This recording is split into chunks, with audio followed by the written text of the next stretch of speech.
A viral dashcam video out of Wisconsin caught a police officer's unexpected response to a student's excuse for his speeding. The kid tells the officer he's late for an important presentation in class and was only speeding because he'd had to stop by the house of a buddy who knew how to tie a tie.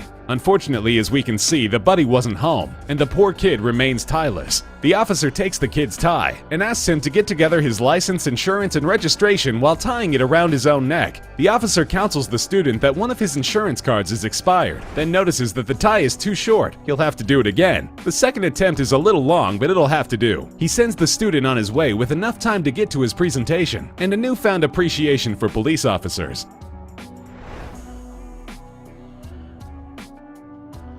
When the Oakland Cougars and Logan Township Lions met for a game of youth football in 2013, the Cougars coach brought out a trick play he had been working on for some time. In fact, he had collaborated on it with the head coach of the other team. This might sound a bit unusual, but the whole plan revolved around a very unusual and very determined player. 10-year-old Jacob Steiner was a special needs student that had been taken under the wing of the coach and the entire football team. He had been playing in games all season long, but on this play you could see that the opposing players, with as much subtlety as they could muster, all allow themselves to be blocked, run the wrong way, or just fall down without being touched, all to make sure Jacob could know what it feels like to score a touchdown in a game, an experience he will certainly never forget.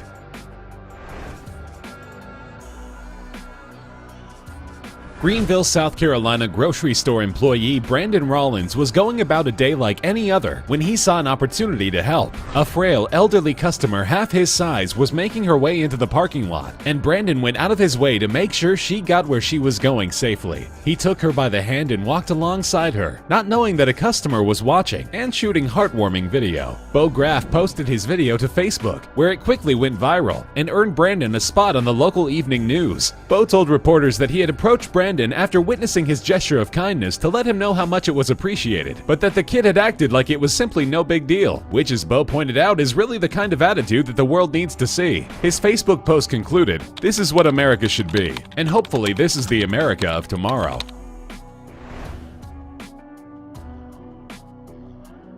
Employees at the Qdoba restaurant in Louisville, Kentucky take pride in going out of their way for their customers. Among their many regulars is a woman that employee Ridge Quarles describes as a very nice lady with disabilities who isn't able to get out of the house very often but loves to eat at her neighborhood Qdoba when she can. Employees know her order by heart, but one day when she was having a particularly tough time, she had an unusual request for Ridge. After placing her regular order, she asked Ridge if he might be able to help feed her, and the young man didn't think twice before agreeing.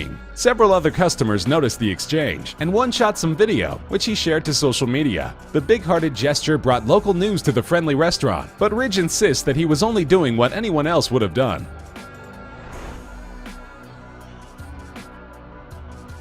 U.S. Army Lieutenant Colonel Robert Riston was out for a bite at a local Taco Bell in Alabama when his opportunity to make someone's day a little brighter presented itself. He was approached by a couple of boys who were selling homemade baked goods to raise money for their family. When Robert asked the older boy, only 9 years old, if he had eaten anything that night, he answered no. But Robert didn't have any cash on him, and the youngsters weren't in a position to take credit cards. So Robert brought both boys up to the counter and let them get anything they wanted to eat on him. The video was captured by a customer who decided that the heartwarming moment needed to be shared with friends. After going viral, Robert was interviewed by local news, telling them that the boys were just as much of an inspiration to him as he could ever be to them. He also mentioned that they thanked him not just for the meal, but for watching over and protecting them in his role as a soldier.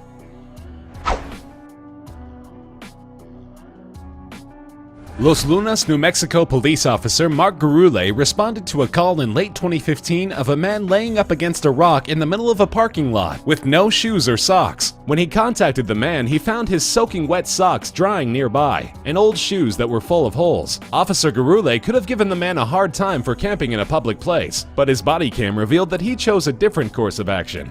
After making sure the man wasn't in medical distress and had eaten earlier in the day, the officer went to a nearby Big 5 sporting goods store and came out of his own pocket to buy the man a new pair of shoes with warm winter socks. Officer Gurule told the man, whose name was also Mark, that Big 5 had hooked him up, implying that he hadn't actually bought the stuff himself, and as if this weren't enough, he couldn't leave without giving Mark $20 to make sure he wouldn't go hungry that night. Officer Gurule is one cop who truly embodies the phrase "to protect and serve."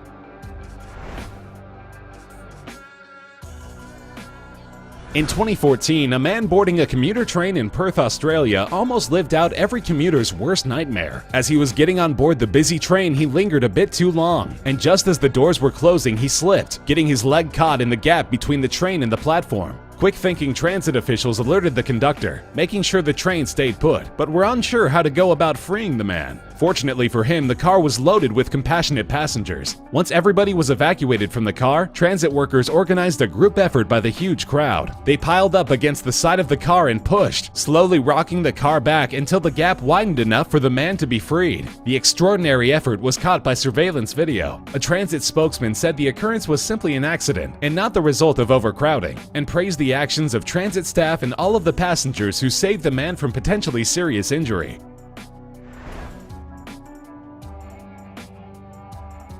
When 23-year-old New Yorker Joey Resto noticed a shirtless homeless man sitting on his subway car, he had the opposite reaction from everyone else on the car. The guy was clearly not in his right mind and didn't smell so great, and all the other passengers were crowded at the other end of the car, as far away from the man as possible. But Joey saw a guy who was cold and disoriented on a New York winter night and decided that the only humane thing to do was to literally give him the shirt off his back. The man was so weak that he needed help putting it on, which Joey did before also giving him his hat. Another rider got video of the incident and posted it to Facebook, where it quickly racked up an astounding 8 million views. Joey would later say that he offered to get the man something to eat as well, but that after receiving some warm clothes, he had promptly fallen asleep.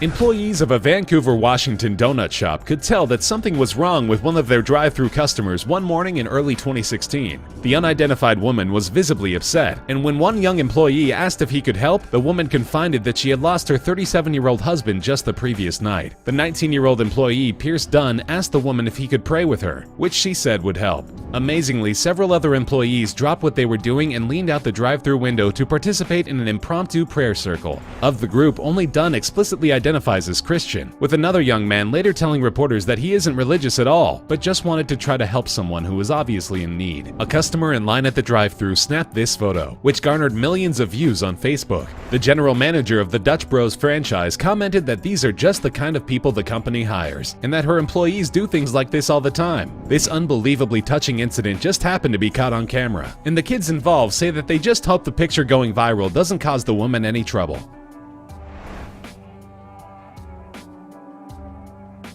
When 11-year-old Colorado charter school student Delaney Clements was diagnosed with a rare form of childhood cancer, her 9-year-old best friend Cameron Renfro decided to show her support in a way most little girls wouldn't. Delaney was losing her hair due to chemotherapy, and Cameron decided to shave her head bald, as a way of letting her friend know she wasn't alone. Unfortunately, the girls' charter school wasn't too pleased with her decision. They suspended Cameron and sent her home for violating the school's dress code. Of course, this terrible decision was roundly criticized after Cameron's mother posted the story, along with this picture showing the two girls together, to her Facebook. After intense public pressure, the school board called an emergency meeting, at which they voted to waive the rule and allow Cameron to return to school. With support like this, it looks like cancer picked the wrong little girl to mess with.